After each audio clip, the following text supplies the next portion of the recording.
কুরবানি যে আমরা করি, গরু ছাগল কুরবানি দেই, আমরা তো ফিলিংসই বুঝি না যে আসলে আমরা কী করতেছি, কেন করছি, কার স্মৃতিতে করছি, না করলে কি হতো। কারণ এখানে সবচেয়ে বড় কথা ছিল নিজের জীবন কোরবানি করা, নিজের জীবনটা কোরবানি করা। নিজের জীবন না আছে, আল্লাহ আমার কাছে একটা খাসি চেয়েছে, একটা গরু চেয়েছে, একটা বাহিমাতুল আনআম চেয়েছে। এখানে তো আমার নিজের জীবনটাই দেওয়ার কথা ছিল। ওটা না নিয়ে আল্লাহ পাক বলেছেন যে বাহিমাতুল আনআম একটা দিলেই হবে। তোমার কাছে ওটা বসতেও চাই না, চামড়াও চাই না, কিছুই চাই না, তাকওয়াটুকু চাই। তাতেই এত কথা। এটা দামি বা কত? 10-15 হাজার একটা গরুর 50,000, 60,000, 1 লাখ টাকা। 1 লাখ টাকাকে আপনি সন্তানের মূল্য দিয়ে হিসাব করতে পারবেন? তো এখানে মূল জিনিসটাই হচ্ছে আল্লাহ পাকের হুকুম। আল্লাহ পাকের হুকুমই সবচেয়ে বড় কথা। এখানে নেকিটা বড় কথা না, বড় কথাটা কি? আল্লাহর হুকুম। আল্লাহ পাকের হুকুমের পিছনে কি নেকি আছে এটা আমি সংখ্যা দিয়ে কাউন্ট করতে পারবো।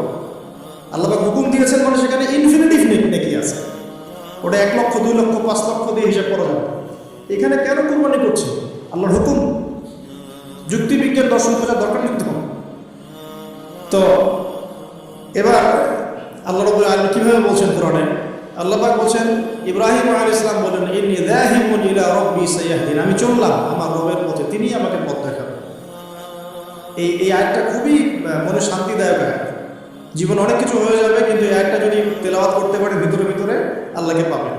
ইন্নী যাহিবুন ইলা রাব্বি সায়াহদিন, আমি ছুটলাম, আমি চললাম আমার রবের দিকে, তিনি আমাকে পথ দেখাবেন। রব্বি হাবলি মিনাস সালিহিন, আল্লাহ আমাকে সুসন্তান দান করুন, সালেহীন সন্তান দান করুন। ফাবাশশারনাহু বিগুলামিন হালিম, আল্লাহ বলছেন আমি তাকে সহনশীল সন্তান দান করলাম, সহনশীল সন্তান দান করলাম।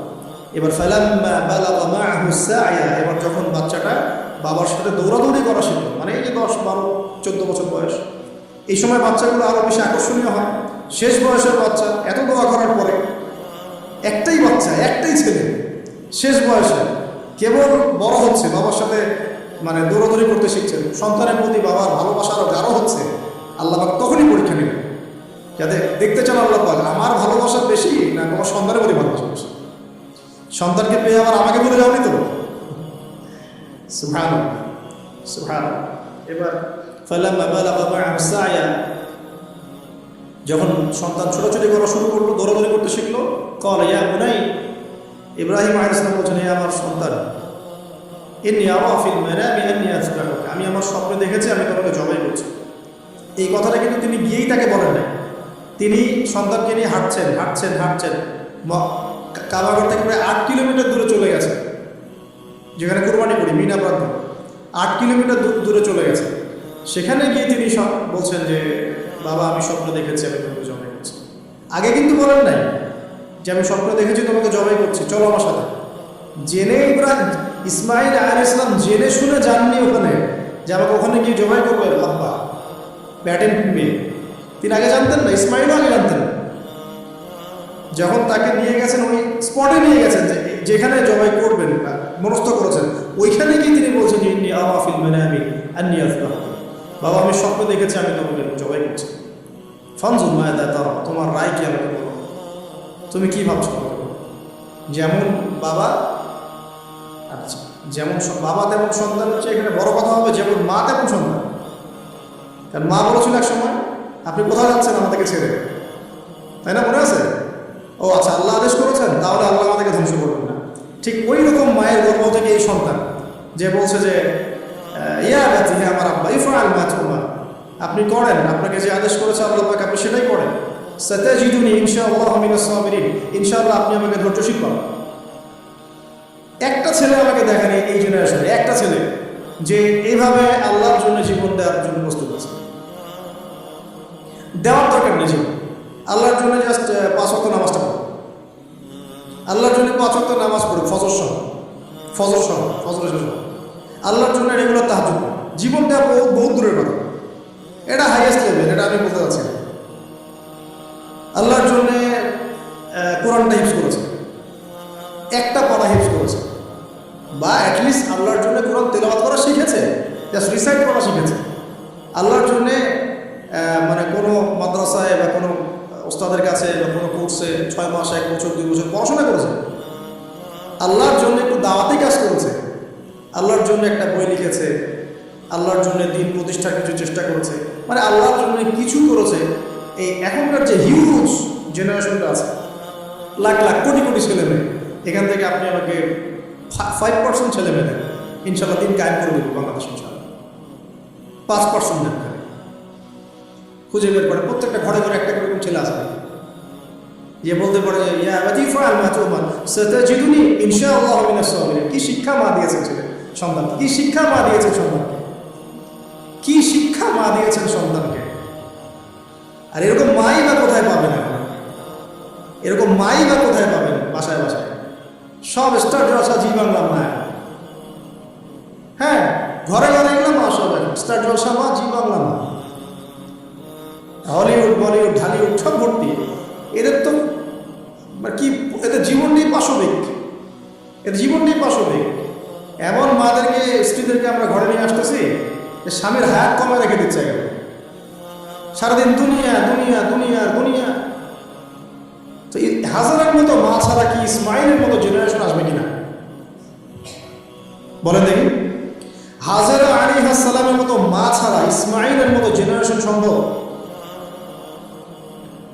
আর ইসমাইলের মতো জেনারেশন না পেলে বাংলার জমিনে বা সারা বিশ্বে দিন প্রতিষ্ঠা হবে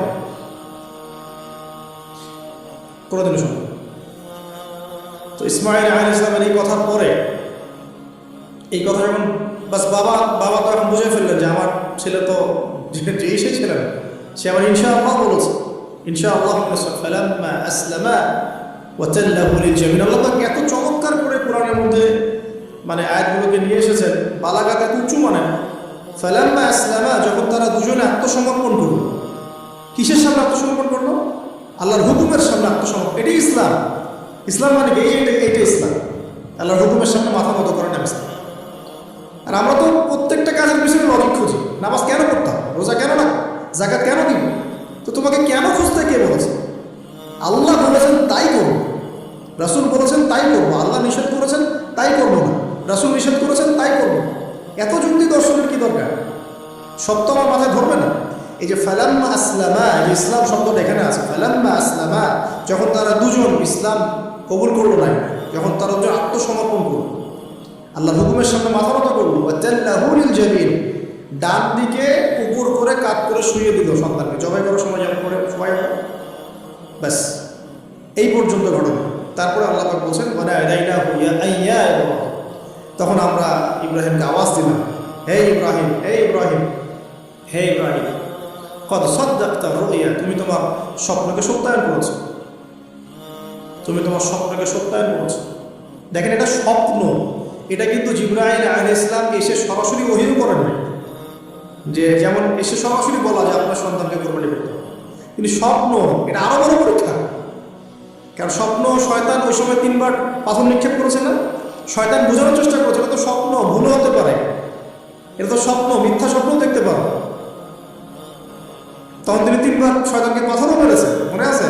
ওইটা কিন্তু হাজিরা এখনো করছেন না? দেখেন আরো বড় পরীক্ষা, এটা কিন্তু সরাসরি জিবরাইল আলাইহিস সালাম এসে বলেন না এটা করেন, বরং স্বপ্নের মধ্য দিয়ে মেসেজ দেওয়া হচ্ছে। এখন আমরা অনেকে স্বপ্নের স্বপ্নের অস্তিত্ব অস্বীকার করি। স্বপ্ন সত্য হতে পারে অনেকেরই, অমুসলিমেরও স্বপ্ন সত্য হতে পারে। ইউসুফ আলাইহিস সালামের ওই 2 বন্দী মুসলিম ছিলেন না যারা স্বপ্ন দেখেছিলেন যে আমার মাথা থেকে রুটি খেয়ে ফেলা হচ্ছে, আমি সারা পান করছি, তারা কিন্তু মুসলিম ছিলেন না। ওই রাজাও মুসলিম ছিল না, যে রাজা স্বপ্ন দেখেছে দুর্ভিক্ষ হবে।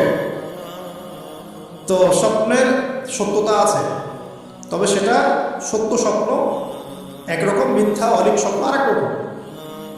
আর নবীগণের স্বপ্ন কি হয়? ওহী হয়। নবীগণের স্বপ্ন এক প্রকার, ওহী হয়। এবার যখন পাশ ফিরিয়ে দিলেন, আল্লাহ পাক ডাকলেন ফানাদাইনাহু ইয়া ইব্রাহিম কদ সাদ্দাকতা রুইয়া, আপনি আপনার স্বপ্নকে সত্যায়ন করেছেন।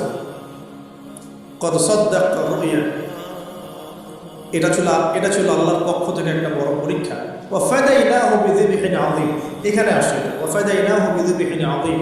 এরপর আল্লাহ পাক সেখানে একটা মহান কুরবানি দিলেন, এই যে আমরা কুরবানির সুন্নাত আসে। ওয়া তারাকনাহু লিল আখিরিন, এবং পরবর্তীদের জন্য এই সুন্নতটাকে আমি রেখে দিলাম। সুবহানাল্লাহ, মানে কিয়ামত পর্যন্ত এখন এই সুন্নাত থাকবে ইনশাআল্লাহ। ওয়া সাদ্দাকতা রুইয়া ইন্না কাযালিকা নাজজিল মুহসিনিন। وفديناه بذبح عظيم وتركناه للآخرين سلام على إبراهيم শেষে আসছে ইব্রাহিম আলাইহিস সালামের প্রতি শান্তি ঘোষণা।